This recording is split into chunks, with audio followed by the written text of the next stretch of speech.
Apod may duha ka kuan dito guys. Duha ka dinosaur. Aman Coco is waiting. Kay wala. Kabalo po sila mukhaon og kuan guys. Ang duha ka iro kabalo po sila mukhaon og gulay. Ilan ang ginakuan diri usahay si kuan lang ginailugan si Shrine.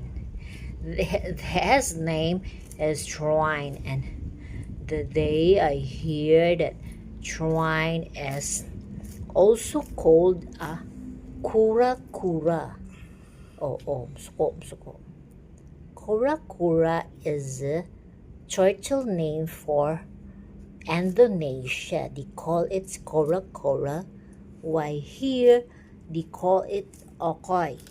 His name is Okoy. And when in the Philippines, they call it Pagong. So which do you prefer? Prefer pa guys. Which do you prefer? The Okoy, the Kura-Kura, or the Pagong? No, it isn't.